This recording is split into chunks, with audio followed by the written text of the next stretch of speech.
It's an honor to be here today, but I also know that the toughest audience in the world to talk to is cops. So I'm not here to blow smoke or anything else. What I'm here to talk about is a couple things that relate to building your team's executive capacity. And the first thing I'm going to say right up front is nobody has to tell you guys how to do your job. I get it.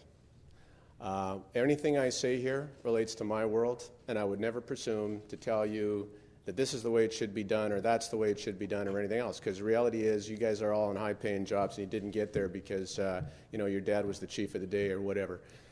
But I do want to link this to something that Leroy Baca said in his presentation, and I've heard Leroy talk over the years, and I think he nailed it today when he said words to the effect of that you've got to invest in the plan.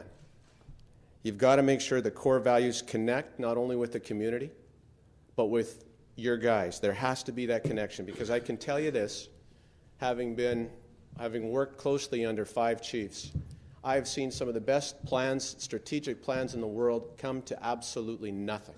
They go absolutely nowhere.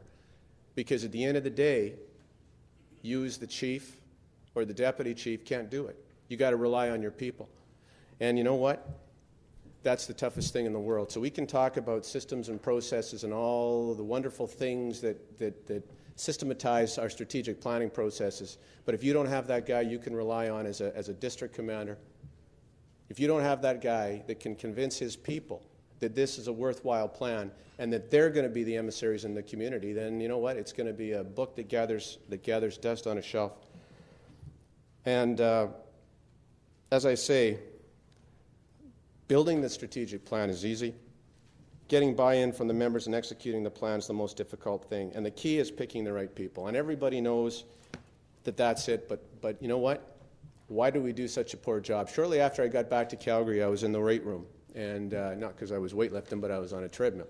And one of the guys came up to me and he said, "Can I talk to you openly and honestly?" And I go, "Yeah, sure, what the heck?" It's a wonderful thing. I learn more in a weight room or in a cafeteria than I ever do in a boardroom. This guy says, "How come," he says, "I can go to any district in Calgary and within 10 minutes I can tell you who the leaders are in that district. But you guys, it's a lottery. You make your promotions and half the time you pick the biggest clown that there is. Why is it you guys can't pick out the leaders?"